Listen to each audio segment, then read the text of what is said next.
So hi everyone, good morning, good afternoon, and good evening to everyone joining us today from all around the world. I'm sure for some of you it might be really late in the evening or really early in the morning. So thank you so much for taking your time to join us today in this virtual forum. I'm the host for today, and my name is Vivi Lin. My pronouns are she, her.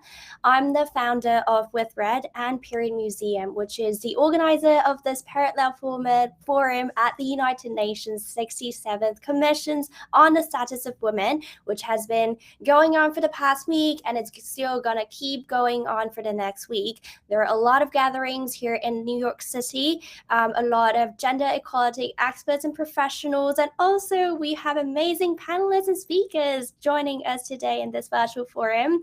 And I'm actually from Taiwan, but we are currently in New York City for the event. And I just want to send my warmest greetings to all of you. So today I am very honored and very humbled to be able to host this session and to be one of the speakers as well, to share our thoughts and perspectives on advancing menstrual equity, along with our amazing speakers and panelists.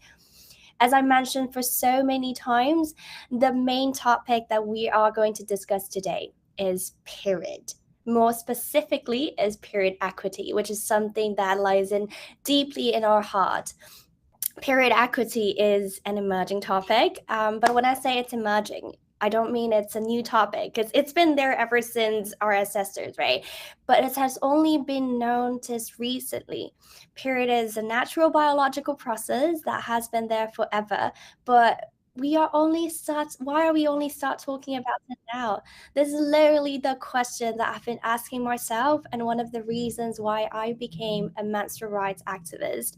However, not everything seems to be so disappointing in this era. We've been talking a lot about a lot of things that we should have achieved for a long time but has not yet been achieved. But good news is there have actually been a lot of things, good news popping up recently. There are policy changes, law passed from Scotland all the way to Uganda, from US to the UK and to Taiwan. There are places we have free menstrual products provided on campus. We're redesigning peer education curriculum all around the world. A lot of people are fighting to eradicate tampon tax and having paid menstrual leave. Our latest news from Spain is that we're finally having paid menstrual leave in European countries. So there are so many things that are happening and have been addressed and caught public's attention. So there are some good news. I'm being really optimistic here in terms of achieving menstrual equity. But yet, it doesn't mean that it has already been achieved. There's still a lot of things that we need to work on, especially moving towards our theme today. What are our next steps? After passing laws, policies, pure equity has not yet been achieved. So what else do we still need to work on, and how shall we work on them will be something that we want to discuss, and we will discuss in today's session.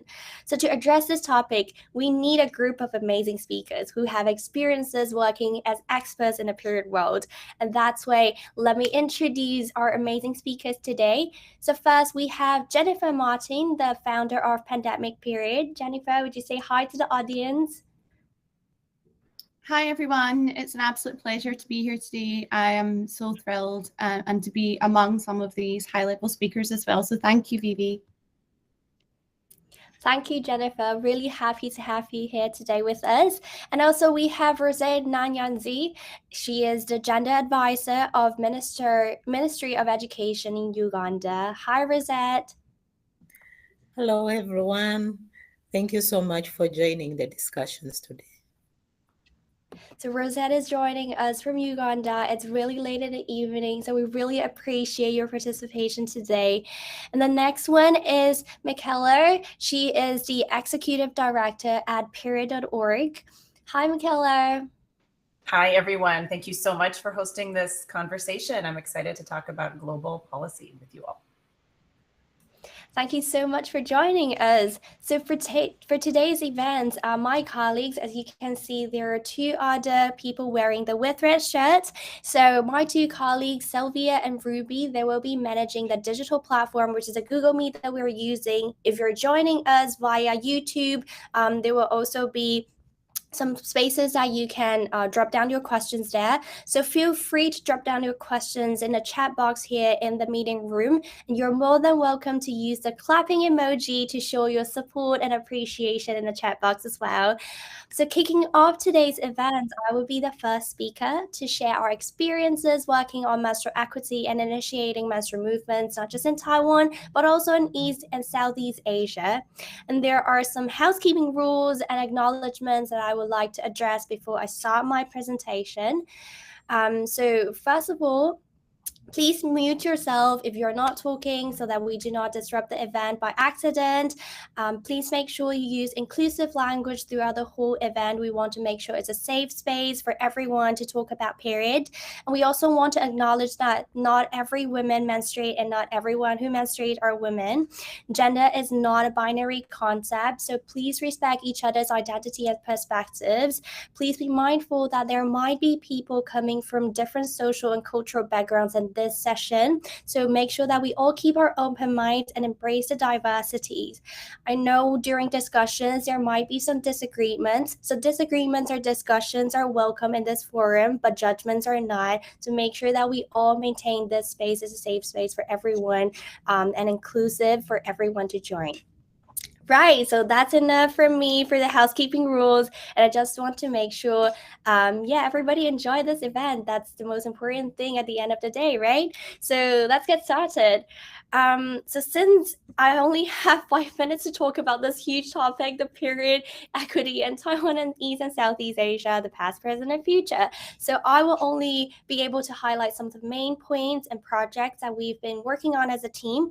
If you're really interested in the menstrual movements in this part of the world, please feel free to put down your questions in the chat box. I can talk about them a little bit later in a panel along with other speakers.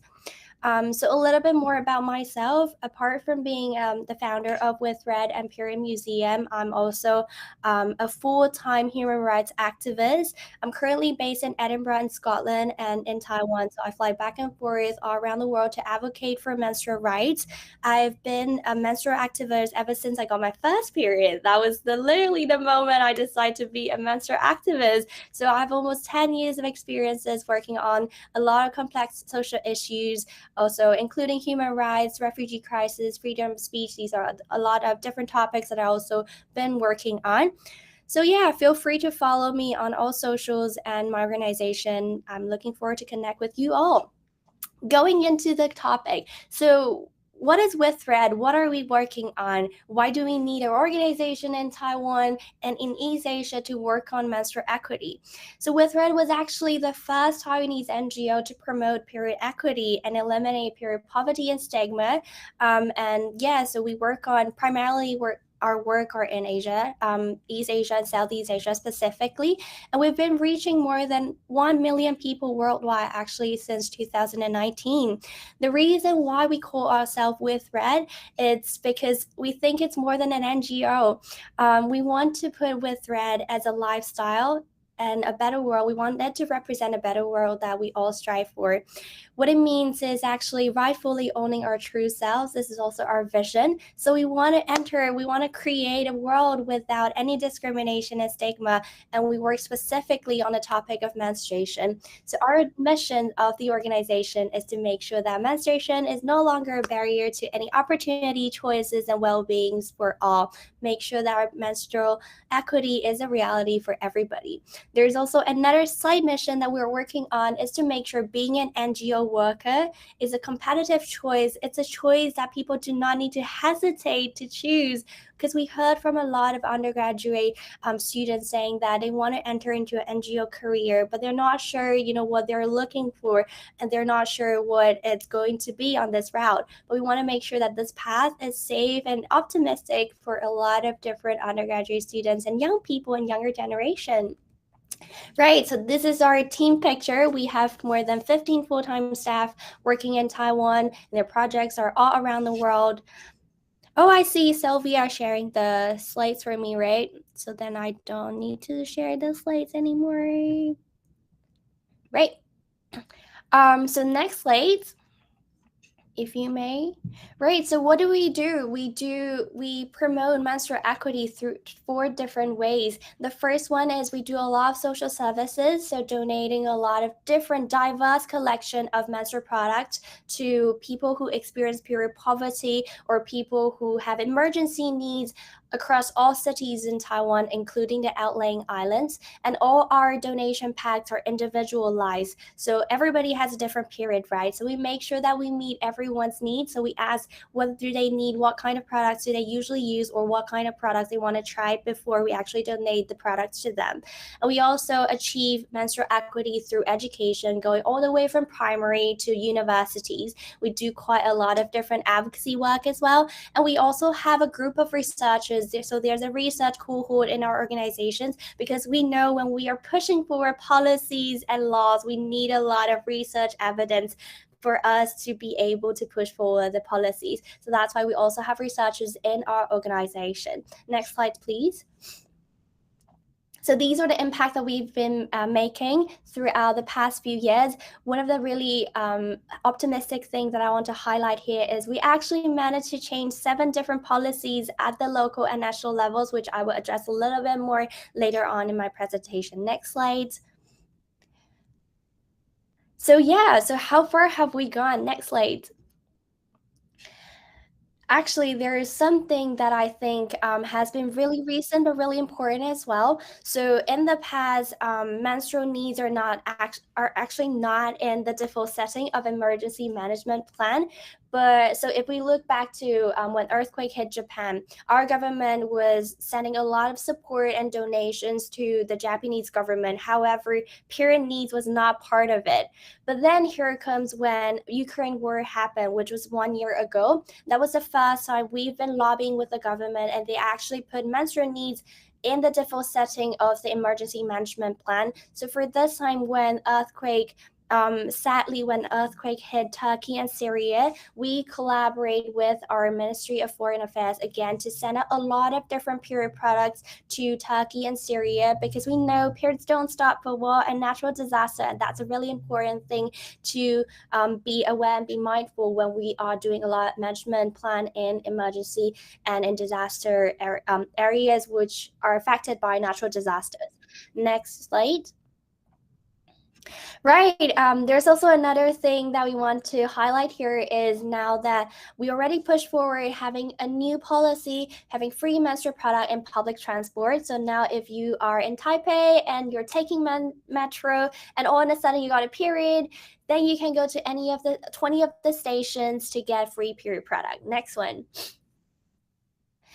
And this is a really, really new news. So we actually got another announcement from the Ministry of Education yesterday. We've been working on this for years and years, and finally we got some good news. So we're looking to have free period products on all campuses across Taiwan from primary to secondary school starting from this September. There's still a lot of details that we need to work on, but we're working closely with our ministry, and we want to make sure that the implementation is there. So this is going to be something that we want to talk about later on. My time is up, so I need to wrap it up really quickly. I want to talk about the importance of public-private people partnership. Next slide.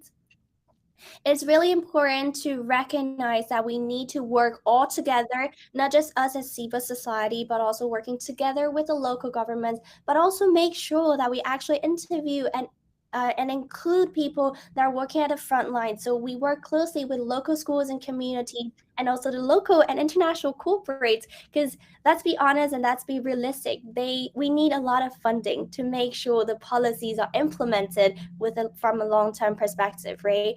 So we need to include all these corporates to make sure they also change they not just provide us with funding, but also change the policies within their corporates to make sure it's also a period-friendly working environment for all the employees in different corporates. Next slide. So yeah, these are a couple of different projects that we've been working on. So this one we work with local government and local schools to make sure that we train the educators and social workers, so when they encounter people experience period poverty, they know how to start a conversation and how to support them. Next one. There are also the ones that we work with local cafes and clinics to make sure we actually have a period-friendly space and period-friendly city, because there are a lot of public spaces that we encounter on a daily basis, and we want to make sure all the public spaces are also period-friendly. Next one. This one, we work closely with international corporates to make sure that not just the kids that are in this city can experience inclusive peer education. The parents who are working in these corporates also gain the knowledge of period within the company. Next one. And this one is when we work with, this is actually one of the few ones that we actually work with the menstrual product companies. We want to make sure that they do not just donate the products, but also making sure they train their employees with inclusive language and also with the knowledge of period. So then when they're implementing all these programs, they actually are equipped to do so. Next one. Right, so what I want to highlight at the end of my presentation, which is also the main point of this whole session, is that although there are a lot of law and policy changes that's happening nowadays worldwide, but it's not the end, it's only the beginning of achieving period equity. Just as what the next slide will show, what the World Economic Forum said is it will take a lot more than free menstrual products to end period poverty. It's more than just free pads and free tampons. There's a lot more that we need to talk about. So yeah, here comes my last few slides. Next one.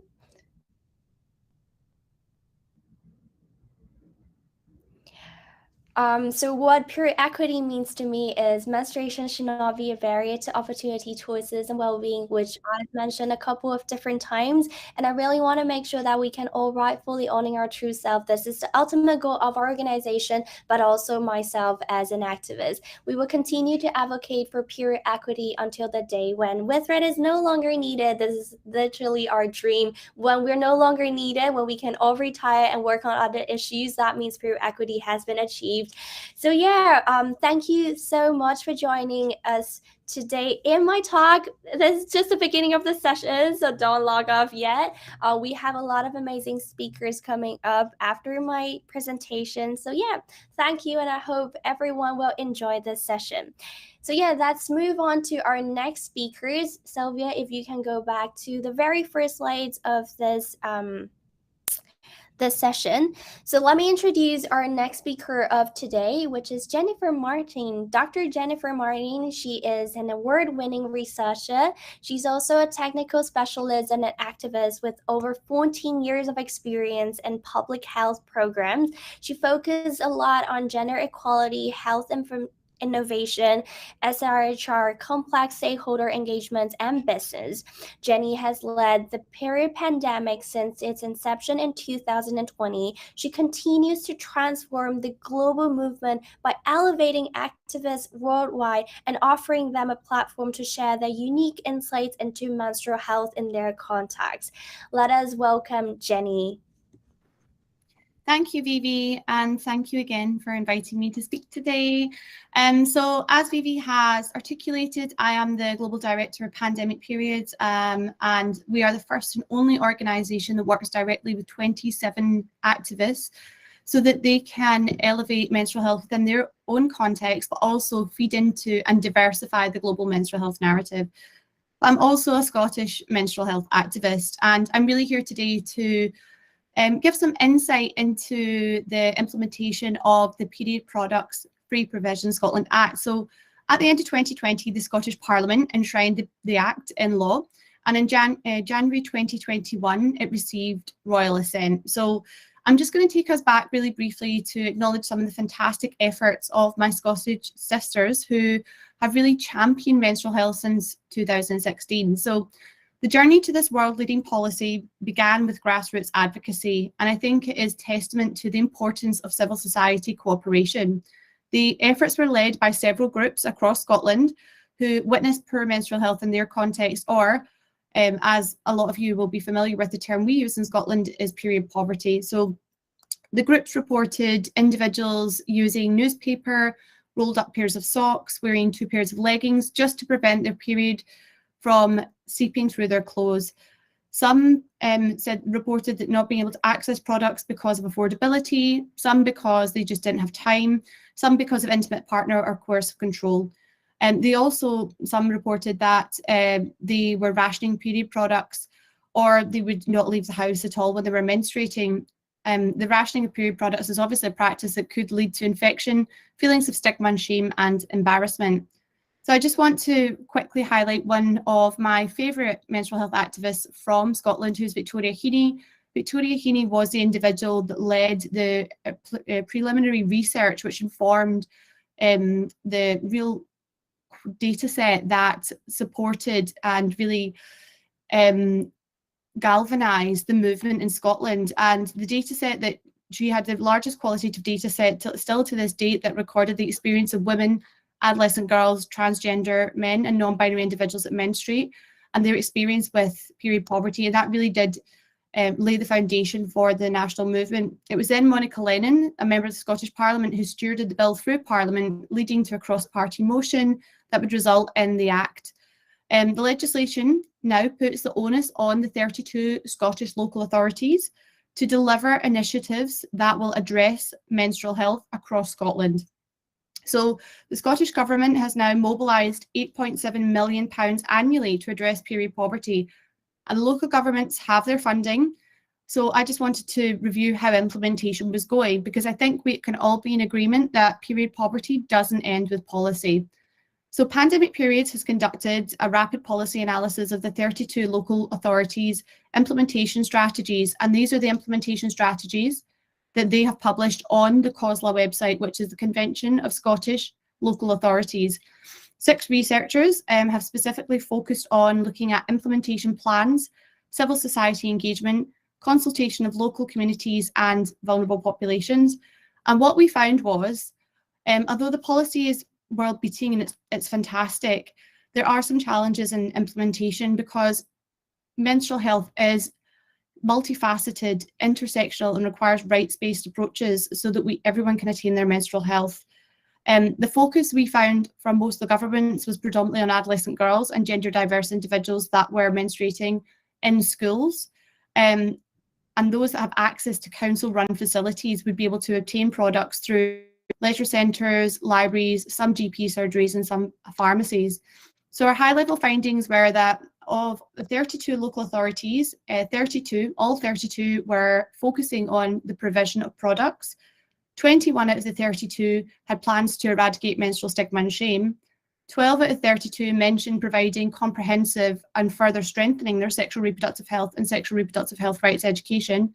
5 out of the 32 mentioned supporting the LGBTQIA+ community. 6 out of the 32 mentioned catering to the needs of women of colour and ethnic minority groups across Scotland. And 32 out of the 32 did in fact conduct some form of consultation before they created their implementation strategy. And what I should highlight, which I think is actually really an important fact, is that none of the councils reported socialising their workers to the importance of menstrual health and the challenges of period poverty. So some of the gaps that we found in the analysis was that although there has been some progress, the realisation of this policy, there are really some distinct challenges in implementation. Again, as I articulated earlier, because menstrual health is multidimensional, and it's not just a public health issue or a local authority issue, it is a human rights issue. It also really highlights the fact that Scotland is a heterogeneous population in terms of class, socioeconomic status, in terms of we have 70% of our population that's based in the Central Belt, but 30% of the population that's around the rest of Scotland, and 17% of our population is rural, and we do have a very mountainous and rural north of Scotland. So there is a lot of diversity, and this requires unique approaches to be able to address menstrual health in these settings. There are significant gaps in the publicly available data around spending, but also gaps in data around vulnerable populations in Scotland. For example, people that are experiencing homelessness, people who are incarcerated, and people who inject drugs. And there was also, what we found was that most implementation approaches only provide period products, again, in the council-run facilities, yet menstrual health really you're not just going to be able to access a leisure centre at your, you know, a lot of the leisure centres across Scotland have now been closed down, as have the public libraries. So this centralised approach is not going to reach the most vulnerable people that don't have access to transportation. So from the analysis that we conducted, the rapid analysis, we've come up with a set of 7 recommendations. The first of which is that we really need to be providing gender transformative community-wide campaigns that address menstrual health and period poverty and make it more visible, because what was the beauty of the menstrual health campaign across Scotland was that people were really engaged and everybody was talking about it. They were talking about it from football stadiums, on BBC Sports, on Clyde One Super Scoreboard, which is a daily football show, out to talking about it in schools, talking about it in the Parliament. And we need to keep that momentum going so that people don't forget that period poverty doesn't end with policy and that we need to continue to address it. We also need to be providing environmentally friendly products, because only a few of the councils actually provided reusable products.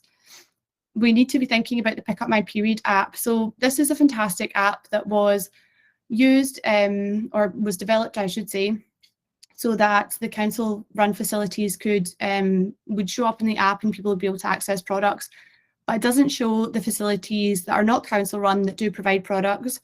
And we also have quite a large digital gap in Scotland in terms of women's access and women's digital literacy. So not everybody has access to a smartphone, and therefore we need to be thinking about a different approach for them. Also, the data that we do have on those that do have access to a smartphone isn't disaggregated by age. So we don't want to be missing the slightly older women who are menstruating because we're favouring youth or younger people who have access. We also want to promote continuous evaluation of this policy and do this through a community consultation, because we know that communities can change so quickly, and we want to make sure the community is engaged and has buy-in and has a seat at the table. As I previously mentioned, 17% of the Scottish population live in rural areas, so we need to share solutions that can support access, like, for example, the taxi service that delivers products to your door in Perth and Kinross. And we also want to promote private sector engagement, because without robust cooperation from the private sector, it would be quite difficult to actually promote gender responsive workplaces. If we think about the focus being predominantly on adolescent girls and gender diverse individuals that menstruate in schools, what about those that are menstruating within the workplace? What happens there? So we really need to think about private sector cooperation so they can promote those gender responsive and gender transformative workplaces that address period poverty. And then also thinking about private sector engagement for the provision of products, like the example would be from Falkirk Council. They work with Hey Girls, although they have articulated there have been some challenges and delays in the production of products. And the final recommendation is really being transparency. It's this policy, we want this policy to work. We fought so long and hard for it, so let's be transparent. Let's make sure that the data is available so that civil society can actually push and ensure that it's going to be reaching the people that are the most vulnerable within our population. So we need the 32 local authorities to be held accountable. It must be monitored, it must be evaluated. There must be a third party that comes in to really push for accountability of this for this policy, and to look at spending and where the spending is happening. So to conclude, this was a world-leading policy that I'm incredibly proud of. It shows that Scotland has a commitment to menstrual health and gender equality and human rights. And the Scottish local authorities need further support. They need support to optimise implementation, knowledge sharing, systematic evaluation and community consultation. And we need to just keep going as civil society. It's up to us now to hold them accountable. So I hope everyone is really proud of what we've done. But what I would say is that if we want to address period poverty, this policy must be implemented appropriately, because menstrual health is central to the quality, rights and dignity of all people that menstruate in Scotland and worldwide. Let's keep up the good work and continue to push for implementation. Thank you. Thank you so much, Jennifer, for all these things about, you know, what Scotland has achieved and what we need to work on. I really, really appreciate how you highlight and acknowledge the effort and participation of civil society in menstrual movement. As a civil society organization, we really appreciate that. And having been studying in Scotland, actually, I was very inspired by the Scottish national menstrual movement. But as we've been talking about, though there are so many achievements and things that we are celebrating and appreciating, but there are still significant gaps that we need to work on and address. Also, thank you so much for highlighting the intersectionality and the needs of different groups in our society. So moving on to our next speaker, who is working on menstrual rights in a different area in the world. So our next speaker is Rose Nayandi. She is a social development specialist with over 15 years experiences. She's currently working with the Ministry of Education and Sports in Uganda as a gender technical advisor. She has spearheaded a number of different programs and initiatives in education, especially those which are related to menstruation. Her academic background lies in development, human rights, and sexual reproductive health. We're very, very honored to have Rosette here joining us today. So let's give the floor to Rosette. Thank you very much, Vivi, for organizing this event, and thank you everyone that has joined the call. I'll be sharing experiences from Uganda. For us, our discussion on menstrual health started way back in 2012. And at that time, we did not have this as an issue, especially in the education sector where I come from. It was not an issue. And in 2012, we had one of our partners who conducted a study that established that many of our girls that were menstruating actually missed between 4 to 5 days attending to menstruation. And for us as education, when we had that, that is when we started the discussions around what can we do differently to ensure that these girls don't miss out on this number of days attending to a national issue. So in that very year, the Ministry of Education went ahead and sent out a circular to schools and institutions on how menstruation should be managed.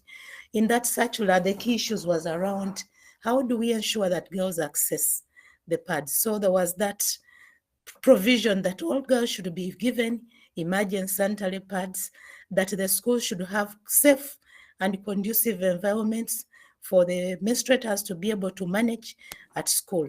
But the discussion did not stop there.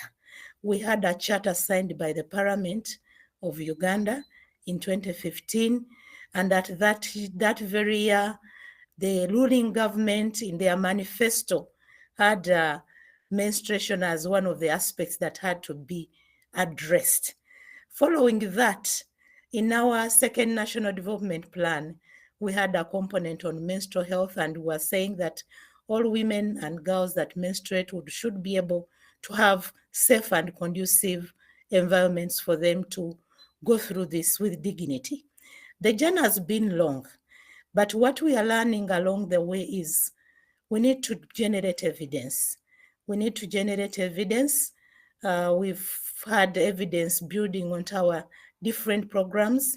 In 2020, we did conduct a study that actually found out that a lot was happening. People were thinking about provide pads.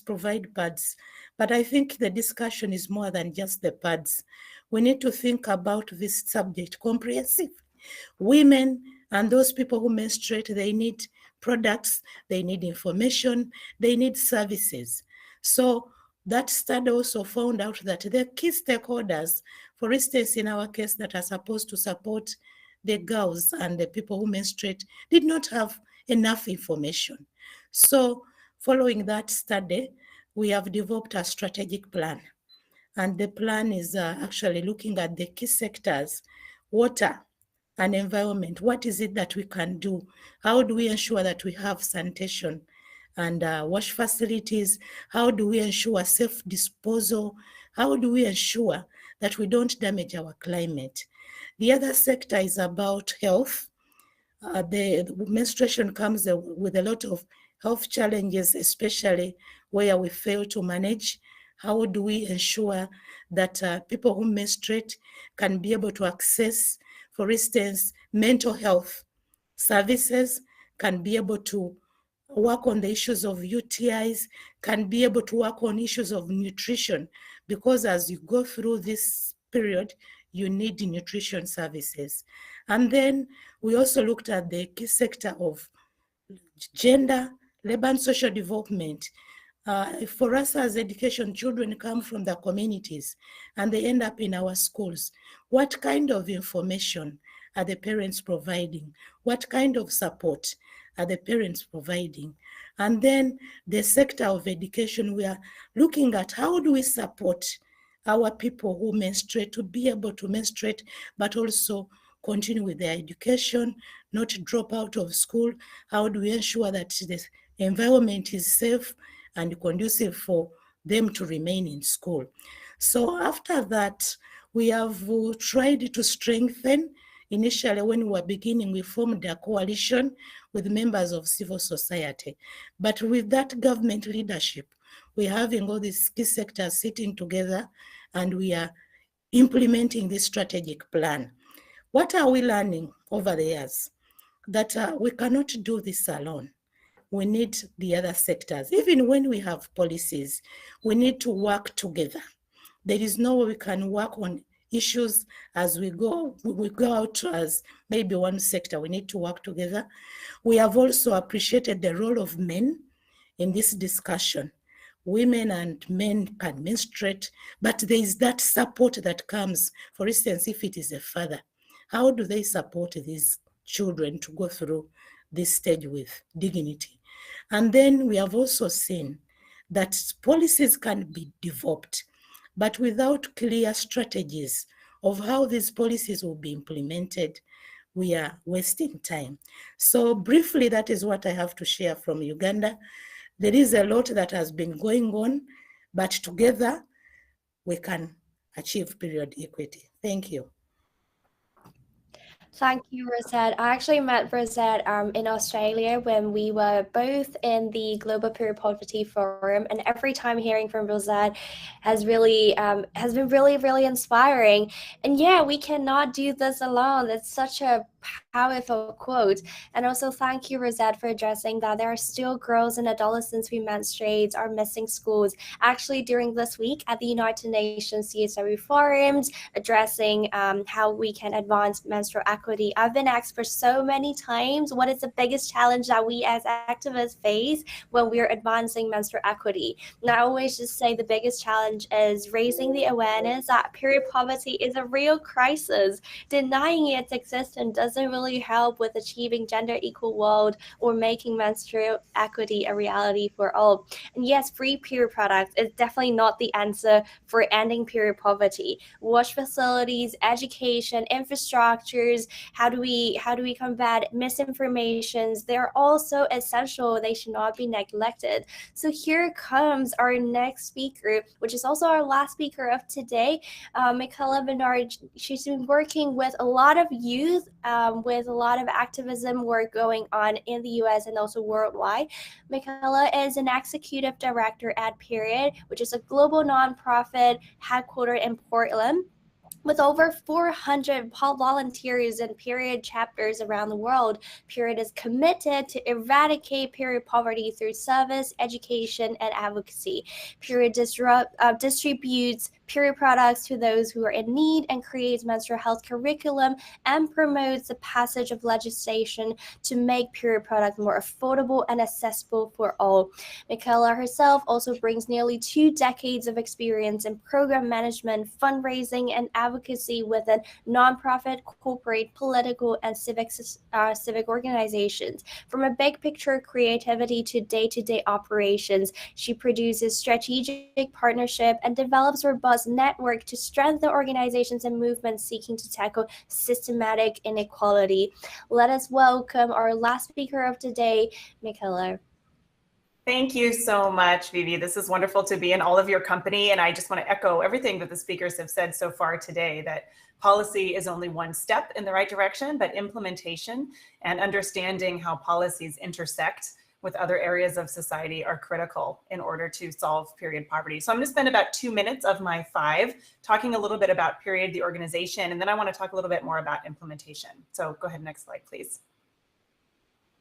This is our mission, as you said. We know that by equipping and training youth activists to solve period poverty through service, education, and advocacy, we can solve this in their lifetime. Next slide, please.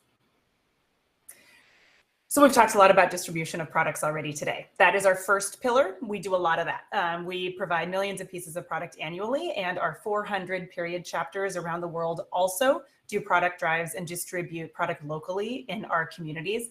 As we've said, however, that itself will not end period poverty. Next slide. So we do a lot of education. I think you can only go so far by providing people with products if they don't know what they are, how their bodies work, how to use them. And by providing education not only around menstrual products and period poverty, but around menstrual health, that's where we're really going to make that culture change and really end the stigma around it so that young people in particular can continue to advocate for their needs. Self-advocacy is something that is critical to solving this crisis. And so giving young people the language and confidence that they need to be able to self-advocate for their menstrual needs throughout their life is going to tackle some of this systemic change. We spent a lot of time putting together curriculum modules and educational resources, primarily for young people, but also for their caregivers. Next slide. And this is what we're really talking about today, which is our advocacy work.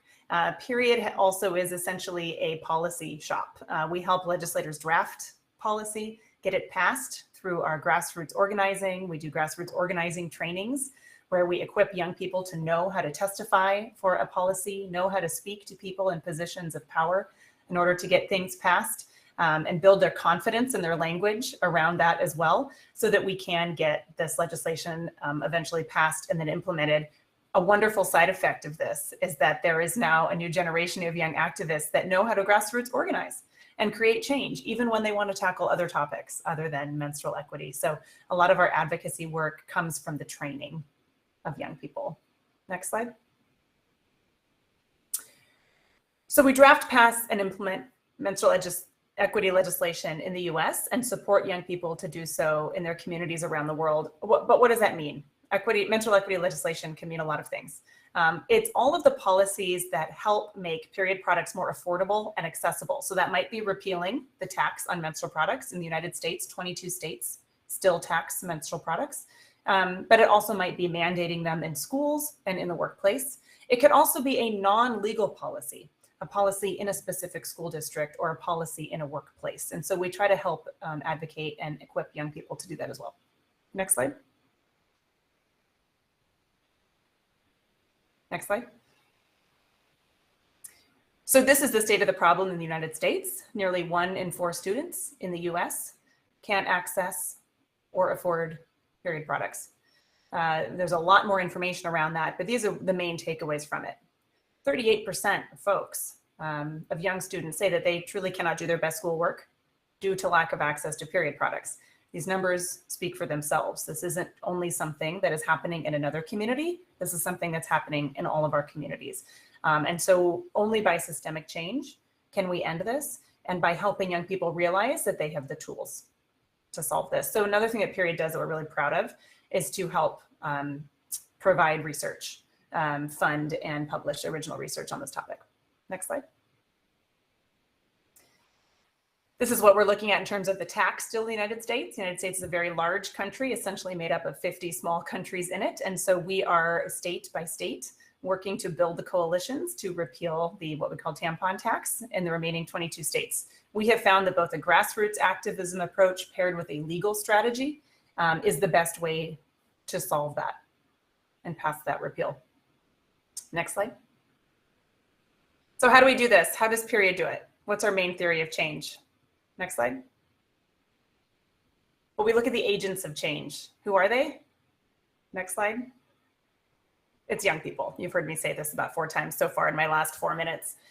Most of our 400 Period chapters are led by young folks, anywhere from middle school through college, about 90% of our chapters, actually. And so our main job is to make sure that they have the tools to be the leaders in this. It is not my job to be the leader in this movement, it is their job. And one of the reasons that Gen Z is, I think, going to save all of us is that they are much less likely to be growing up with stigma around periods. And so we need to make sure that that doesn't go away, that they don't fall into complacency or they don't get frustrated by the slow pace of change. And so one of the things we do is to keep them involved through policy passage and implementation. Next slide. We do things like have period community organizers in every state. These are top leaders in the state that help organize young peers around them to make sure that they are constantly pushing together to get policies implemented. One of the main things we've done for implementation is that we either lead or help start coalitions state by state to publish full handbooks for schools, principals, legislators about how a specific policy in their state has been passed and then how they implement it. Literally, what is the person to go to order products? How do you get dispensers in your bathroom? How do you file a complaint? How do you talk about this with your teachers if it's something like a school mandate? We do our best to publish a bespoke book for every state and give it to folks who are in power there. Next slide. This is the good news. This is why we're here. The tide's turning. A few years ago when I started this work, we weren't seeing numbers like this. In 2022, at least 30 United States introduced menstrual equity bills. That is unbelievable. We weren't seeing that even 1 year before. So that's what's bringing us together, right? Let's just remember that our work isn't done when we get to all 50 states here in the US, nor should it be anywhere. How do we bring together coalitions of other social justice and like-minded industries to make sure that we never take our foot off the gas until the policy is implemented for all? You know, in general, policy follows culture change. And what we're already starting to see is this culture change. Now we need to make sure that policies, even really robust policies like Jenny talked about in Scotland, are implemented fully to each and every person that needs it. Next slide. And that's it. Thank you so much. Thank you so much, Michaela, for sharing the menstrual movement in the US. And definitely, just as you said, policy is only the one step. Implementation, education of young people and their caretakers are so critical. And also, I appreciate so much when you mentioned young people being the agent of change, include how we equip them, how we empower Gen Z to be part, even the main part of these movements are so important. So yeah, after all our speakers' speech, we've seen so many works from different areas around the world and how different organizations work with diverse demographics. There are a lot that we can work on. I'm not sure there's going to be a lot of collaborations happening after the sessions as well. There's so many things that we can work on together in the future. And so moving on to today's panel, giving the floor, before I give the floor to all the audience in the room today to ask questions, let us welcome another panelist joining us today, all the way from Taiwan. It's 5 a.m. in the morning, and we really appreciate your participation here today, Dr. Jing Lin. Let me introduce to you, Dr. Jing Lin is a legislator, and she previously was the director of Women's Development Department of Democratic Progressive Party, which is the ruling party now in Taiwan. Dr. Lin earns a master in genetic counseling at the National Taiwan University. She also earned her doctor of medicine and another master at Zhongshan Medical University. She's a consultant at various medical centers, and she's a physician and a lecturer altogether. Dr. Lin is also a newly elected legislator in Taiwan. She plays an essential, critical role in the advocacy of rights for women and girls, LGBTQI communities, and marriage equality and healthcare reform. It's a round of applause. Welcome, Dr. Jing joining us today. So yeah, do you want to say hello to the audience? Hi, good morning. Hi, all our friends, and I'm very happy to join today's panel, and very happy all we are working for girls, and I think most important is cultural change. In Taiwan, we have some regulation, we have act, and we have a Gender Equality Education Act. But I think the most important is how we could change the culture to make a more dynamic and a more friendly environment for girls and women. Thank you so much for joining us. Great. So here comes our first question of today. As we have mentioned, a lot of different advocacy work, a lot of different policy changes happening all around the world. So why is menstrual equity so crucial for the world? And what is your take on menstrual equity? I think this question applies to all of us today. Maybe Jenny wants to answer first.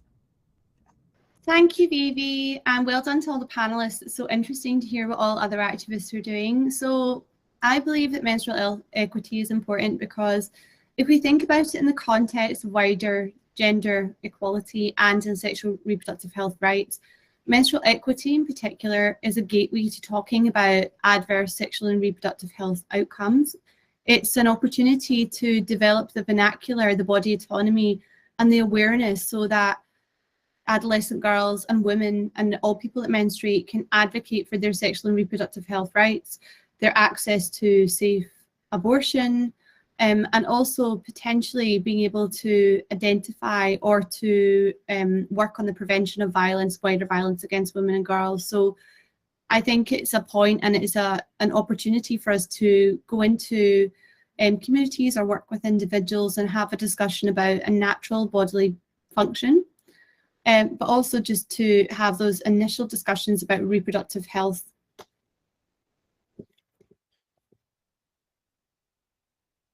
Thank you, Jenny. Maybe our another panelist who also want to answer on this question.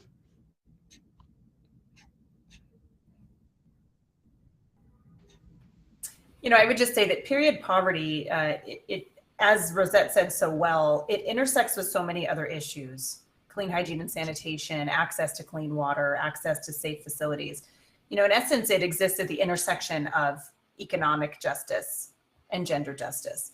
Period poverty itself is not the systemic problem. The systemic problem is sexism and a history of patriarchy and a history of people who don't have periods being in charge. And so the symptom is period poverty, but it's critical to enter these conversations about economic and gender justice through something as visible and as common as period poverty. Over half of the world menstruates, and the fact that so many of us can't access or afford products is really indicative of much larger systemic structures that need to be taken down. So just like Jenny said, it's a way in, right? To talk about body autonomy, to talk about self-advocacy. And we know that it will lead to better health outcomes, better educational outcomes, less sexual violence, less reproductive access crises, right? And so it is critical in that conversation, just like you said, Vivi. It is a big way in that brings up a lot of other issues. And critically, in order to solve period poverty, we must start to solve problems like lack of access to clean water and lack of access to safe facilities. So it is an impactful way to address a lot of those problems at the same time. Thank you, Michaela, so much. As you mentioned, there are so many systematic challenges, not just about period, but also a broader range of different topics that we're actually facing. So here comes my question to Dr. Lin and also Rosette, who work closely with policymakers or who are actually policymakers. Are there any obstacles that you face when pushing forward the legislation and policies within the government setting? Thank you, Vivi. I think actually in Taiwan, at least as my understanding, now the government have usually have cooperate with our NGOs, and in Taiwan, legislators, my colleagues, actually that is very easy to connect with all our NGOs. So different NGOs, different backgrounds, they could not very difficult to achieve to communicate with us. And this, for example, this times we passed the act to ask all the school to provide the hygiene the hygiene pad for girls students I think that it's very easy in Taiwan because everything we think that is important is very not difficult to achieve. But I think that is first step. Second, in Taiwan, for example, CSW, NGO CSW, or many the international corporations especially in gender equality issues is hard issue in Taiwan. And I think I'm so proud to say in Taiwan we have almost 43 persons female parliament members in our parliament. That means the women's issues, gender equality issues, LGBTI issues is a very important talk in Taiwan, especially in our parliament. But I think the next step is to talk about for girls to make them more understand about their lifespan and their how to balance and how to understand their right, especially in their body. I think the hygiene issues or period issues in Taiwan, we have aware educations, and actually until now we have more friendly environment for girls, make them understand that it's their right to more easier to get the facility, to get the temple or napkins, to make them more easier. And actually we have regulations. It means that students or the laborers, they could have their they have the right if they feel discomfortable during their period, they could have an off from their job or their school, make them feeling better. But because I was a doctor, in my experience, actually girls, they are still hesitate or they still afraid to seeking the medical help, or they are afraid to seeking the medical treatment to improve their daily life, improve their life quality during period. I think that is another issues. And another is cultural problems. The culture means many of the Taiwanese girls or women, they still have the traditional thinking about they are weakness. The weakness means weakness because of period. They need to take herbs. They need to take special treat for their body. So in Taiwan, we talk about, I think, very, very rare girls will have difficult to get their the hygiene napkins or the hygiene equipment to make them feeling better during period. But many of them, they are seeking the herbs or some very I think they do not need to use herbs, or very traditional might about to prevent the normal activities, the normal daily hygiene activities. For example, in traditional Taiwanese women, they do not wash their body after they have a baby deliver. Some people will not wash their body and hair for 1 month. I think that is ridiculous in very well education and very well medical knowledges. So that's still cultural problems.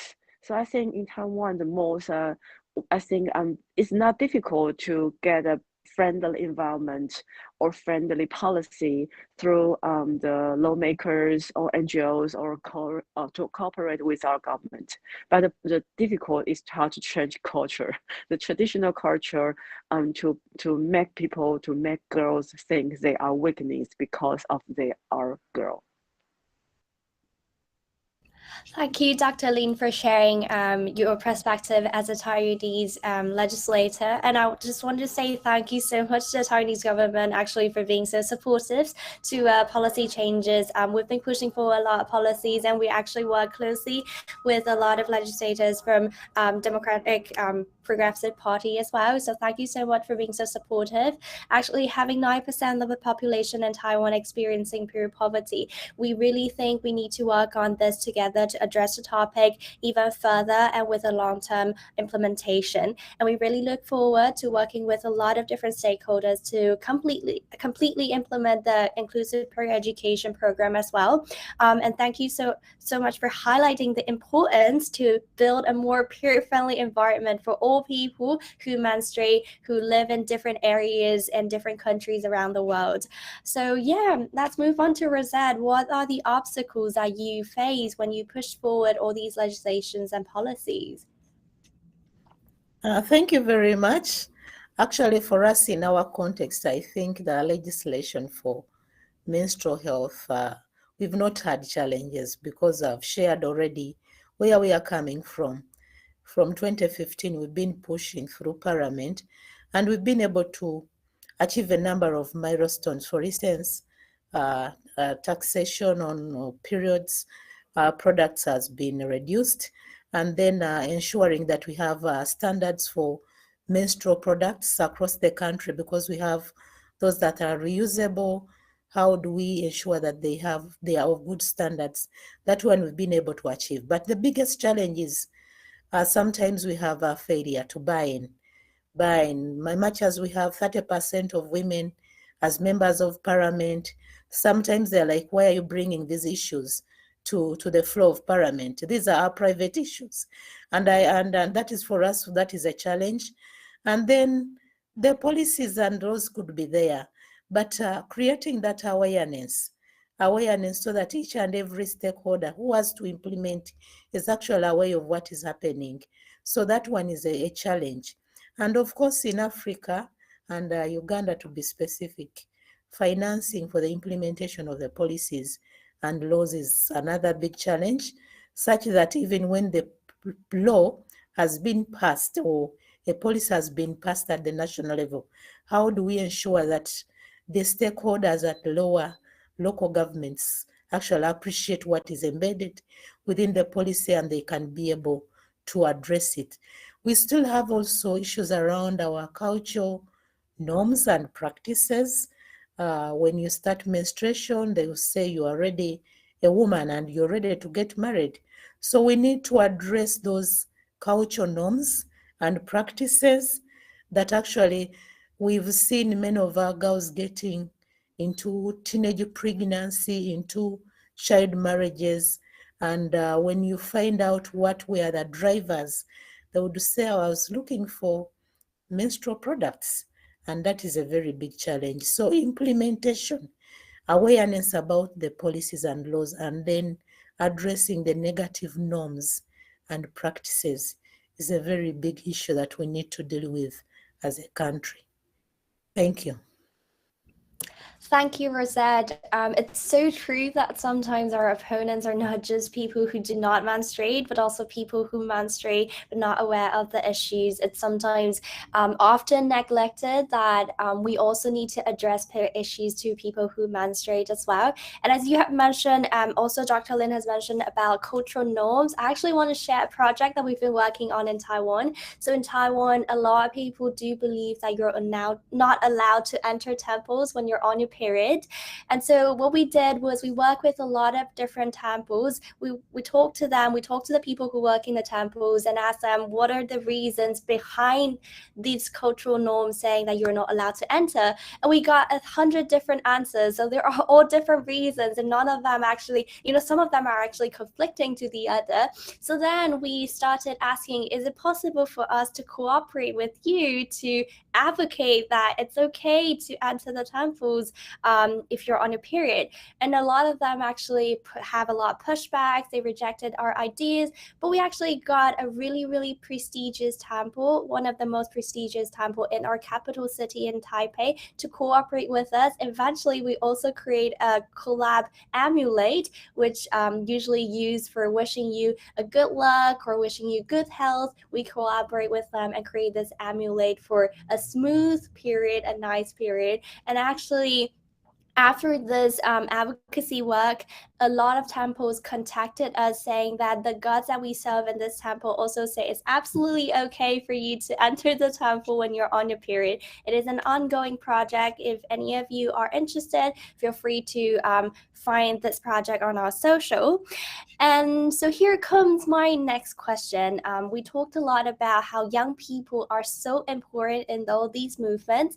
And one of the goals of pandemic periods, also period organization, is to strengthen the skills for young activists, also to equip them in terms of pushing forward policy changes. So this question goes to Jenny and Michaela. What are the 3 essential skills that you think activists, especially those young ones, should equip themselves before they walk into their advocacy job, and how can we equip them?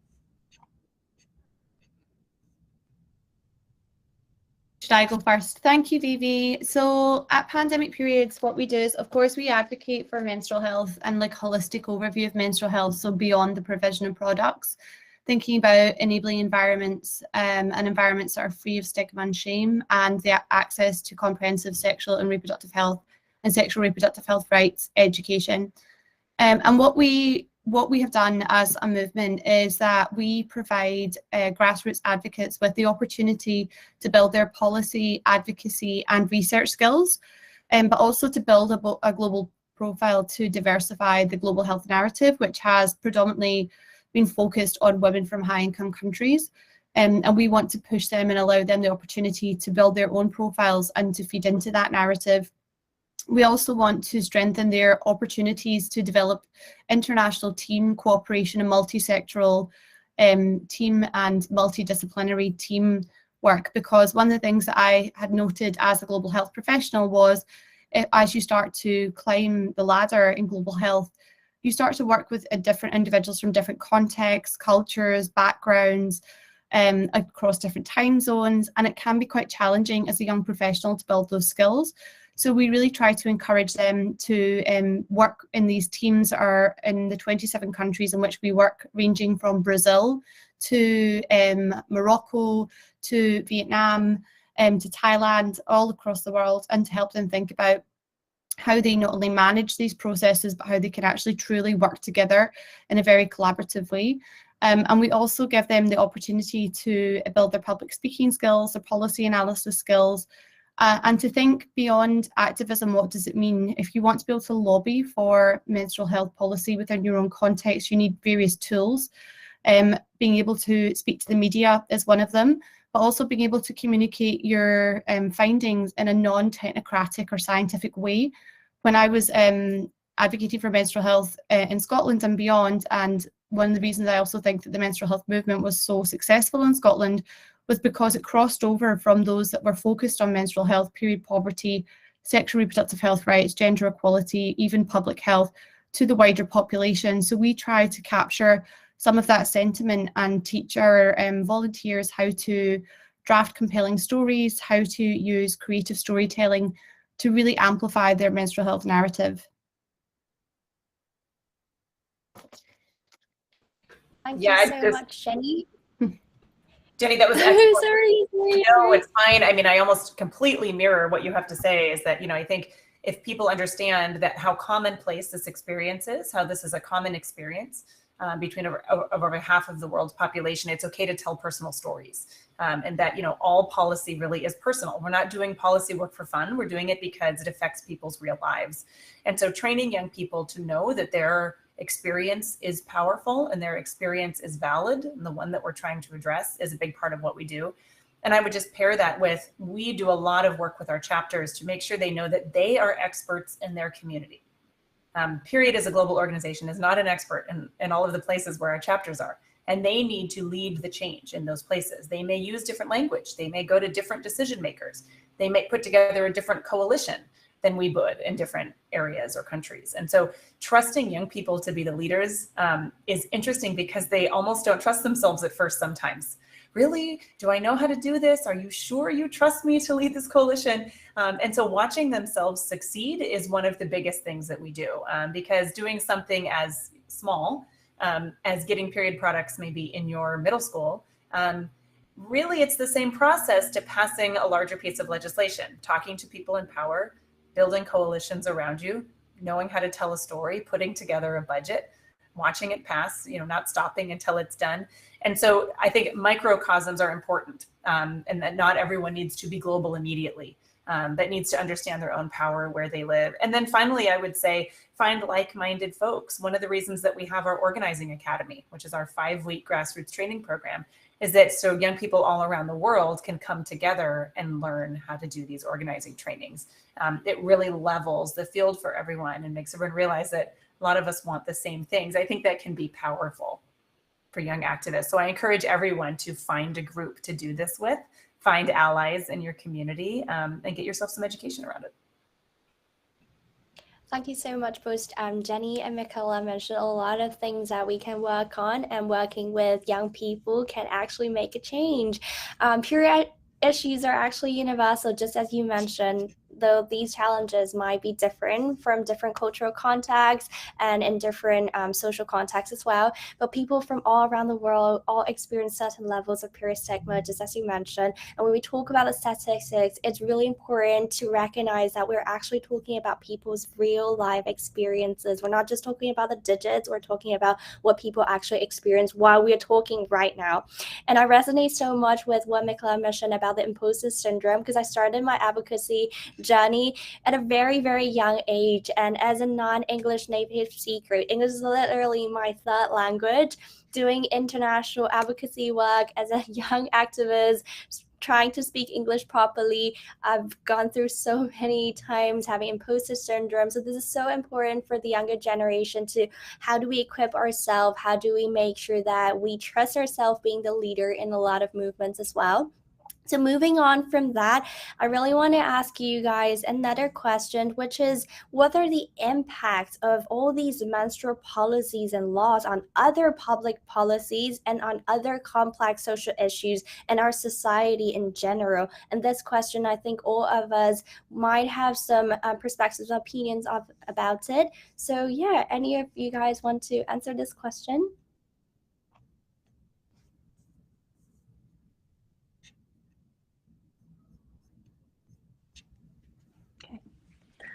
Hello.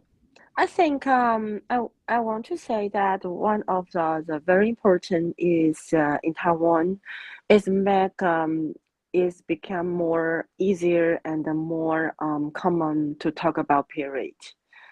Because to talk about period in traditional Han Dynasty, or to talk about genital organs, to talk about vagina, to talk about the uterus in traditional Taiwanese or traditional Han culture is hesitant, is even sometimes make girls feel they feel anxiety. So in traditional culture in Taiwan, to talk about women's organ, to talk about the organ only during they could to talk about how to get pregnant. The women have the right to talk about organ during when they become a mother. They prepare to have a birth, to prepare to have a childbirth. So before that, young girls to talk about the organ, to talk about a period. Usually they feel hesitate, feel they will feel, so they don't think that is easier or to very common to talk about that. But I think that should to make them more easier. So this time in Taiwan to talk about the poverty and the napkin issues, to talk about the period issues, more loudly to talk about that is make the environment more neutral or friendly to treat girls, to treat the organs, to make us to more talk about birth, to talk about the genital organs, to talk about vagina, sex is important. So I think before in Taiwan we separate about that. Period only, to talk about period, to talk about sex only, you only could to talk about that if you're preparing to get birth. But now I think every girls since they are very young, all we need to talk about that to make everyone understand that is normal. That is our things you birth. That is your daily life. You need to friendly to treat them, and everyone needs to respect your sex, respect your body. So I think to talk about that loudly and very common to talk about that is very important when we initiate the issue in Taiwan. Thank you, Dr. Lin. I think I resonate that so much is when we start talking about period, we actually make sure that there are a lot more open conversations about issues that are related to period or related to our body rights, sexual reproductive rights as well. Before I move on to our next panelist, because Jennifer has another event later on, so she will have to leave us a little bit early. So can we have a group picture with everybody if you're willing to open up your camera joining us today in this virtual forum? Feel free to open your turn on your camera, and then we can all take a group picture together. I've seen some faces popping up now. Great. So my colleague Ruby and Sylvia will be taking the pictures. So let's get the first one smiling in front of the camera. Okay, 3, 2, 1, cheese. Okay, the next one I want to take is with the blood drop gesture. So we do that a lot. This gesture is a gesture that we use in With Thread saying that we support period equity. It's a blood drop. We can all do that in front of the camera. Okay, so Sylvia, 3, 2, 1. Have you got it? Okay, I see a thumbs up there. Thank you so much, Jennifer, for joining us today. We will continue this panel, but we just need to say goodbye to Jennifer first.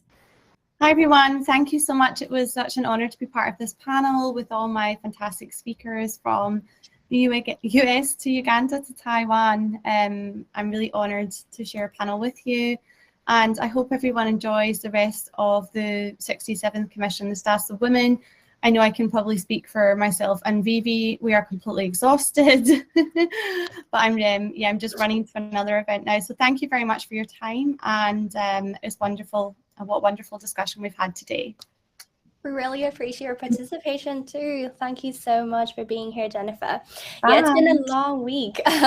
We've been here ever since like last week in New York to talk about all sorts of different gender issues. So yeah, moving back to our previous questions, what are the impacts of menstrual policies and law on other public policies and other complex social issues in our society in general? Maybe Rosette and Michaela has something that you guys want to share as well? Yes, thank you very much. For me, what I'm learning that the more we speak about these issues, the more we are able to address some of the challenges that actually affect people who menstruate. In our context as Uganda, when we started talking about menstrual health, we've been able to bring the discussions around how do we review the designs for construction of our school facilities so that we can be able to put in place facilities like washrooms, facilities like incinerators, facilities like change rooms. Initially, that was not an issue within the sector where I come from. So with the discussions, this has been changed, and all new facilities that are being constructed actually take into consideration the unique needs of the people who menstruate. And we have seen that the more we have the discussion, we are reducing on gender-based violence, especially that happens to women in marriage. When we conducted the study in 2020, we found out that women actually are abused because they are going through this period of menstruation for 5 to 7 days, where men are seeing that they are being denied their conjugal rights. So when we don't talk about these issues, when we don't bring this as one of the drivers of gender-based violence, we are wasting time. So that discussion has also come out, but we have also seen that we have influenced the review of our curriculum, especially for secondary, to have issues of menstrual health sexual reproductive health integrated into the curriculum. So that means that the children will have an opportunity to have these aspects discussed as they go through the school system. And then we have seen that through the discussions, we have reduced on the rate of dropout of girls, and also increasing participation of women and girls in a number of social and economic activities. When you don't have what to use, it becomes very difficult for you to move out and go to work. But if we started this discussion, people will know that whether it's a market, these products should be there. If it is a school, the people who are menstruating should be able to get these products from these places. So the discussion is actually raising positive results for different aspects under political, social, and religious. We've been able to bring this discussion to the religious leaders. In our context, the Muslims and some of the Christians, they could not allow people who are menstruating to go to these places of worship. But we've been able to bring the religious leaders to ask what is wrong. What is wrong if somebody shoots up and they are menstruating? Can't you pray? And with the time, they have started appreciating. And for us, we think that this is really very positive results from the policies, but also the different spaces of engagement. Over to you, Vivi. Thank you so much. Maybe Michaela also want to share something. Yeah, briefly, yeah, I agree with Rosette that it has much more of an educational issue for us. Most states in the United States have some kind of health curriculum mandate for public schools, but it really varies into how comprehensive it is. And many states do not mandate any menstrual health curriculum as part of their mandated health curriculum. So a lot more needs to be done there. And this is starting to force that issue. The other, I would say, the constant topic in the United States of racial justice.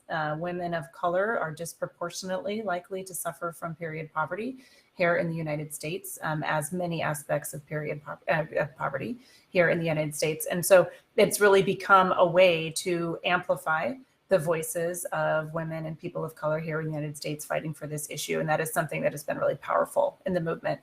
And then lastly, I would say that it has brought forward an economic conversation here. Public, I'm speaking just for the US in this circumstance, is that public assistance programs, what people might call welfare or food stamps, there's various programs for them throughout the United States, but they do not include the purchase of menstrual products. And this has caused a much larger conversation. If we are going to include menstrual products into government assistance programs, is there going to be more money for them? Because for women, especially single mothers living in poverty, being able to now make even more difficult difficult decisions about what they are going to buy with that small amount of money to support them and their families, we're making them make even more difficult decisions between menstrual products and other food on the table for their families. And so this has brought up a lot more issues about our social safety net and our government programs simply not being enough. It's also really been paired with a conversation around diapers. Diapers are also not able to be purchased and are often taxed. And of course, the lack of diapers, lack of period products often affects the same families. So these are really economic kind of kitchen table issues, as we say. And having that kind of conversation has brought people from different political parties together. There are people who are quite conservative in this country that want the economics to work for families. And so being able to discuss it from an economic standpoint, from a family affordability standpoint, has brought folks in that you wouldn't think would be as supportive of our work, has brought them into our coalitions. Thank you so much, Michaela, for sharing about the intersectionality of how menstrual health can also integrated in other social issues, and how we can solve all these issues, think about them, approach them holistically. I actually want to share one of the projects that we've been working on. So we actually opened up a course in the best university in Taiwan, which is a National Taiwan University. It's a 1 semester course about period, and it's named Period. And we actually approach them with all different kind of perspectives. Because what we realized and what we found out while solving period issues is we can't just talk about period from an advocacy perspective or just talk about it from a social perspective. We also need to address it from a historical perspective, from an engineering perspective, from an economic perspective. And we see a lot of people, when we start all these conversations from different perspectives, they actually got interested because they were like, peer issues, is that really an interesting topic? Does that, relate to me? But when we talk about all different kind of perspectives, people are like, actually, this is something interesting. I want to join. I want to listen. So it's so important to address the intersectionality, to how it can affect people in different demographics, different cohorts, people from all different kind of backgrounds. And here comes my next questions. So after this question, I will open up the floor to the public, so to the audience in this session. But before I open up the floor, I really want to ask Rosette and Dr. Lin, working as government officials, so apart from working on domestic policies, I'm sure you also have a lot of experiences working on setting up regional agendas. So like how we can, as countries, neighboring countries all together, how we can work on different things together. Why are regional agendas so important, and what do you think we can achieve with setting up regional menstrual agendas?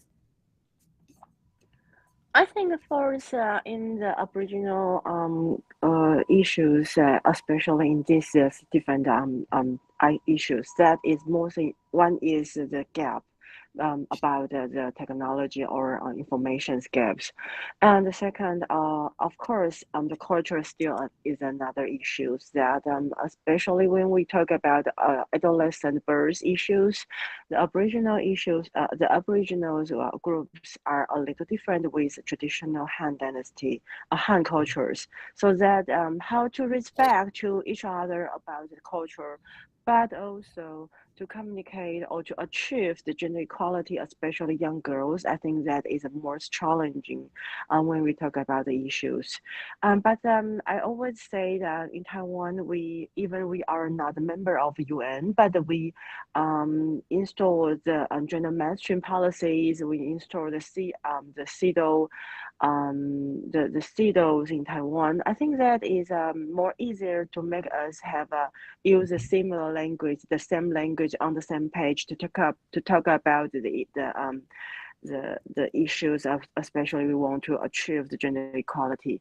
So I still think in Taiwan, I want to feedback about the economics issues, because in Taiwan the young girls are very rare to encourage them to think about their economic issues.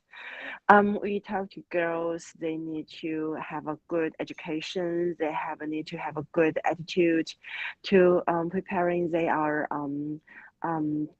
intelligent, and most of the Taiwanese families were encourage them become a good girls, good women. The good woman means they were preparing to have a good families, their house, their children. But actually, that is so different for in Taiwan to encourage the boys. We encourage boys to looking for their career their career to encourage them to get better jobs, to have their career, to encourage them become maybe better economic abilities. But in Taiwan, we have very rare to encourage girls about that. So when we talk about poverty issues, I always think we need to tell girls to think about how they could earn to get the ability, especially better economic ability, or at least to try to make more friendly environment to make them to have a labor participate. But also we still need to support them and encourage them to participate more activities in economic activities. That is really, really important. Not good girls to become strong girls. That is important. Thank you, Dr. Lin, and thank you so much for highlighting the entrenched attitudes and stereotypes that we all need to address, not just in Taiwan, but also with our neighboring country, but also as global community altogether. So here comes the same question going to Rosette. How can we work together regionally? Because I'm sure you have a lot of different experiences working with neighboring countries and other countries, not just in Africa, but also everywhere around the world. How can we work together regionally in terms of pushing forward menstrual agenda, and how is that going to help with achieving menstrual equity? Thank you very much. I think we are all at different levels of pushing this agenda. We are all at different levels. So for us, working together, we learn. We learn from each other, but also we share what evidence is available. But also there are emerging discussions around menstrual health. For instance, discussions around how do we use technology to reach out to personal information. For us in Africa, access to technology is still a challenge, but this is a space we cannot reach each and every person who menstruates with information. So how do we use technology? I think working together, we can be able to learn from each other, but also discussions around climate change. We have challenges around how do we dispose of the used products? How do we dispose them of? So what are those sustainable options which are environmentally friendly? And I think a number of countries have moved. Some of us have not yet moved into that direction. And for me, working together, we can be able to learn from each other.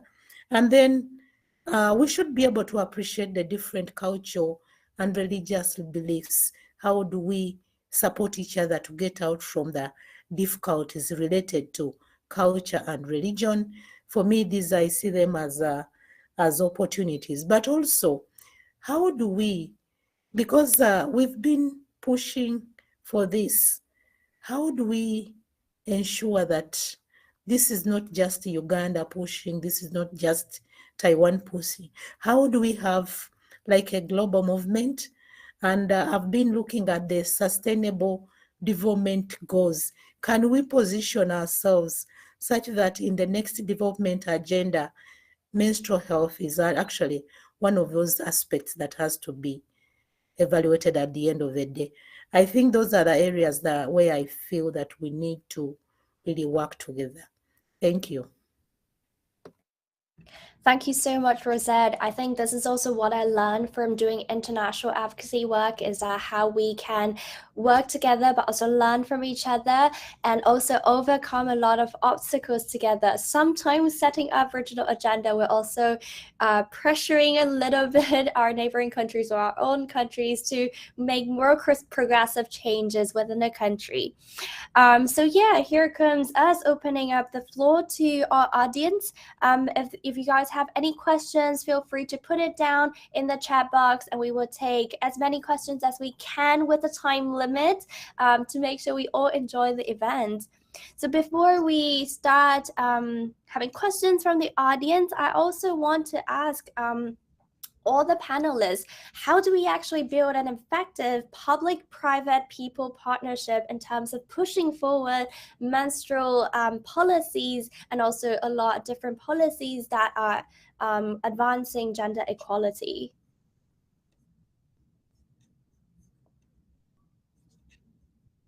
Maybe Michaela wants to answer this question, as you guys have a lot of experiences working with all different kinds of state governments. I'm happy to talk about this. One of the things that I think sometimes gets left out of this conversation is the market. The fact that period products are consumer goods and have a cost, and whether or not a government passes a policy to absorb the cost and put it in a public place, there is still a cost. And so I think oftentimes in social justice movements or in gender justice movements, we forget to include the markets, the manufacturers, brands in this. But this is something where they need to be involved. There is a cost to these products, whatever kind of products you want to use. And I think the brands, the manufacturers, have a responsibility to make them less expensive, to make them more affordable than ever. But they also need to be brought into our coalition. so that when we are mandating products on site, there is a supply chain, there's a pipeline of getting products there, because we're often seeing that problem in implementation is people literally don't know where to get the products. They don't know where to either get them in bulk or to purchase sustainable products. So I think we need to bring them into our coalition. That's something that is probably one of the first steps, right, post policy implementation, if not before.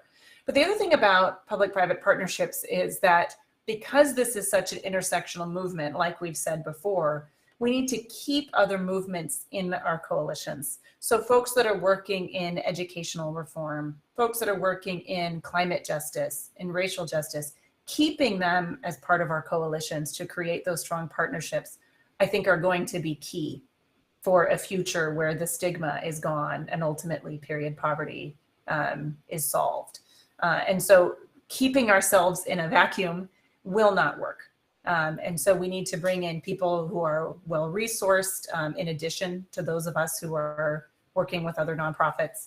We need to bring in private companies, bring in policymakers, and then bring in the large foundations that might have funding, who have largely thought of this as probably a fringe issue, need to realize that, as we said before, menstrual equity is a major issue. It's a way into a lot of these other areas. And so really getting their attention. I love what you said, Rosette, about making menstrual equity one of the main sustainability goals. It's certainly been mentioned at the UN, but we can do a lot more to make menstrual equity itself a goal.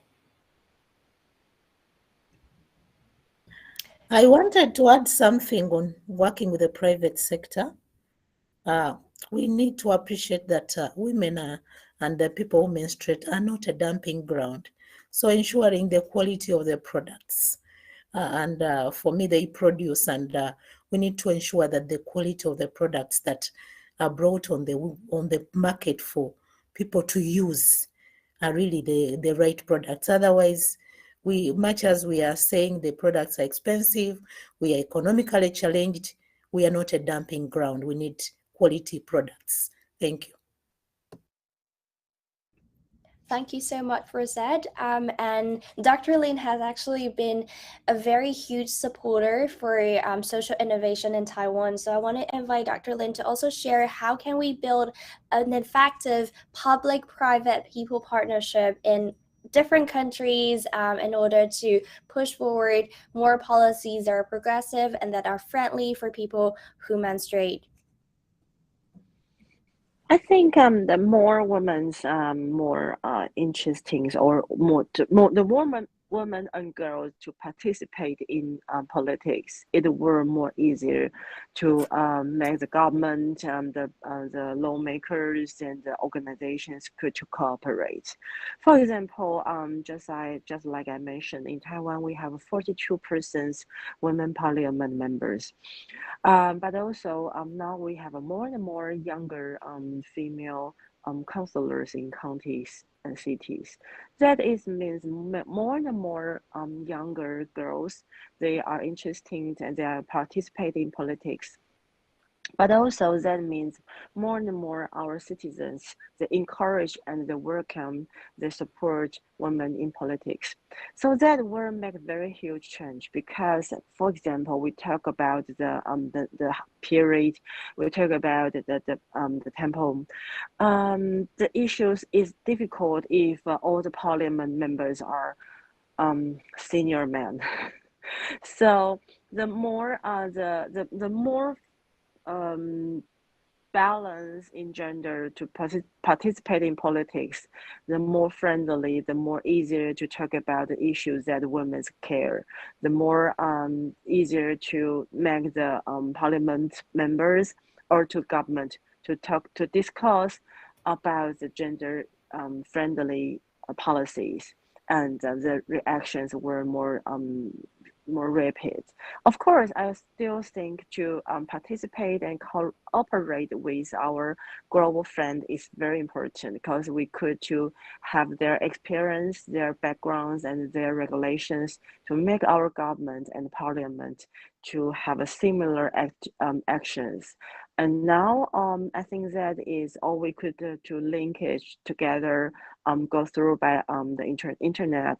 And so we have many the actions is to link together globally. That is another very important actions to make government and parliament to cooperate with our NGOs. Thank you so much, Dr. Lin. Working as an organization in Taiwanese civil society, what I realized is that I think more than half of the NGO leaders in Taiwan are actually women or people who identify themselves as women. A lot of female leaders are actually leading the organizations, the nonprofit organizations in Taiwan, which is such a blessing. And I mean, there are definitely going to be more, and there should definitely be more. But yeah, it is something that we celebrate a lot, and we should definitely celebrate and push forward a little bit more later on in the future. So here comes another question that we have from the audience. So the audience asked, which kind of private companies were you able to involve other than pure product companies? I think this might be a question for me and Michaela. Michaela, if you want to answer first. Sure, and the answer is really all kinds of companies, but in particular, we've been able to engage companies involved in the supply chain of period products. So not necessarily manufacturers, but shippers, distributors, and then more and more retailers who can help set the price of consumer items has been very helpful. And I don't just mean in the US, but global retailers as well has been very helpful. But also large employers, you touched on this, Vivi, in the beginning of your presentation, but it's really important that we have a workplace. At Period, we call them workplace champions, which are large scale employers who have committed to addressing menstrual equity in their employees. Notably, one of them is Pfizer. A global pharmaceutical company has signed on to be a workplace champion. They have 100,000 employees around the world. So not only are they committed to providing menstrual products on site, but allowing for menstrual discomfort as a reason for paid time off, and being able to talk about menstrual equity and period needs in the workplace. Those kinds of cultural moments and corporate buy-in are going to help, right? Because that's just another chunk of employees who have now been taught that in their professional life, that it's okay to talk about. So I think that all companies can be brought into this, not just those that touch the actual period product consumables. Thank you so much, Michaela. My answer is really mirroring this because we also work with all different kinds of companies. Actually, I think period product companies is the minority in the companies that we work with. We work with a lot of retailers, all these supermarkets, because they're the one that actually can provide period products from all different brands. And we don't want to restrict people that we are supporting and people that we work with, their choices, because they should have freedom of choices in terms of what kind of products they want to get. And I mentioned about in our projects, we actually have individualized period product packs for all different people that we're supporting. So we want to make sure that it's not just one brand or one type of product, but all sorts of different products with good quality are accessible for everybody who actually need them. Another project that I really want to share is we also work with a lot of high-tech company because so in Taiwan, we actually produce a lot of semiconductors to all around the world. And it's really important to recognize that majority of the employees in these companies are actually male. And the fact that why female cannot enter these companies is because it's not really a friendly working environment for people who menstruate. So then they actually came to us and say, we are working on having more people like menstruators to work in our company, but how can we work on that? Like, what are the things that we need to change to make sure it's more inclusive for people who menstruate? And here comes us going into their company as a consultant to make sure they change their company policies and also a lot of settings in their working environment. We're working on that. We work with all these semiconductor companies. Another one is the financial company. So we work with a lot of different banks because in these banks, they actually have a lot of frontline workers who menstruate, who are women and people who menstruate. And they also say they want to be more friendly towards their employees to make sure that working environment is friendly enough, inclusive enough for all the employees, so then they can stay in this company for longer. So it is evident that when you're trying to make your company working environment more peer friendly, you're actually making sure that you protect the rights of your employees, and they would be willing to stay in this company and work for these company for a longer period of time. Right. So yeah, I hope that answered your question. From the audience, do we have more audience having questions who want to ask our panelists? We have 10 more minutes left for this session. So yeah, if you guys have more questions, feel free to drop it down. Ruby and Sylvia will also help me to collect the questions. Before we move on to next question from the audience, I also want to ask Dr. Lin and Rosette, what are your advices for activists in terms of public policy lobbying? Because, I mean, as private sector, as civil society, we work a lot about lobbying with policymakers, but what are your advice from government officials to us in terms of how we can push forward these policies? Thank you very much. For me, I think there's no way we can do lobbying and advocacy if we don't have evidence. So we need to generate a lot of evidence around the different components of menstrual health, not just products, but about the facilities, about the social, cultural issues, about the discrimination that comes with, so that we can actually be able to push for policies that are responding to all the issues. Otherwise, without evidence, we can't just be talking. We need to talk with evidence. Thank you. Thank you, Rosette. Maybe Dr. Lin also want to add something? Yeah, I think in Taiwan we have very easier to connect with I think the NGOs are not difficult to connect with the advocates and the parliament members. But I think it's very important is what the NGOs target and what is the purpose. If because in my experience, sometimes the NGOs will have they will have many their ideas and talk about two huge problems and are very difficult. Usually, they have the idea they want to improve everything at the same time. I think that is impossible. Because all we are facing the different stakeholders, and different stakeholders have different they need to negotiate and balance that. So first is to find a very clear very clear your attitude, very clear your goals to talk to the parliament members or government. Second, you need to negotiate with another stakeholders. There will never have a policies will be perfect for your organizations, because or everything you need to face another different attitude, different viewpoint. So you need to have you need to have the preparing to negotiate with another stakeholders in your targets.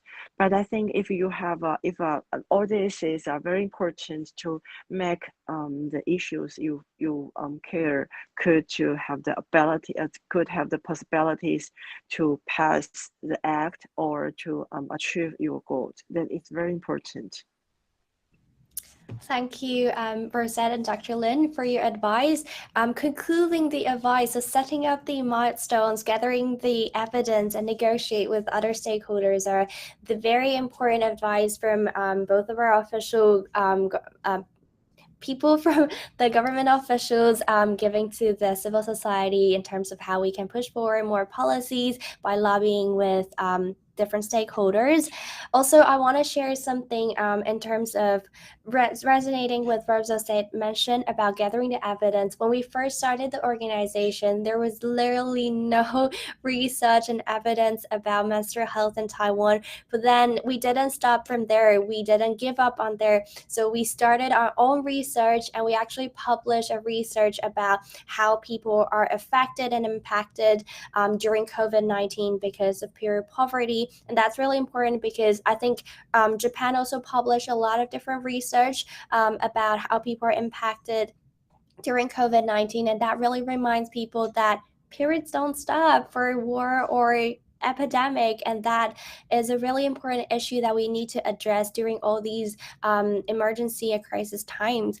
So concluding today's session, I want to ask all of our panelists in 30 seconds, what are the key messages that you would like the audience to take away? It's only 30 seconds.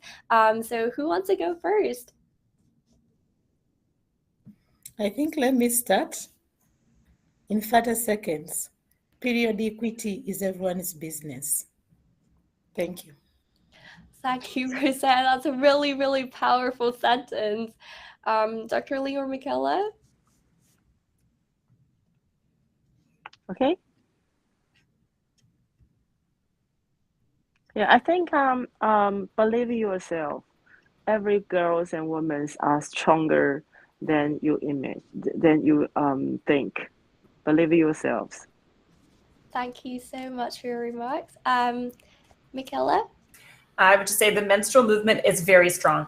It has thousands of groups in it, hundreds of established organizations, and we need to do better at coming together to lift one another up, but that this is a strong movement. So join us. You're not joining a small army trying to get our voice heard.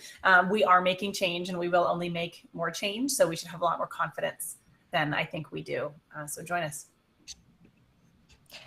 Yeah, so thank you so much, Michaela. So concluding today's session, I think for me, in 30 seconds, a key message will be having law passed, policy introduced is not the end of the menstrual movement. Menstrual equity has not yet been achieved. There are so many more that we can work on all together collectively as global citizens. And we want to make sure the world is a more equal world where menstruation should no longer be a barrier to opportunity, choices, or well-being to everybody. Menstrual equity should be a reality for all, leaving no one behind. That's the end message and also the key message that I want to share. Thank you so much for all the panelists and all the people in the audience to join us today from everywhere around the world. Thank you so much for taking your time to discuss this issue, period equity that lies deeply in all of our heart. Thank you for joining us.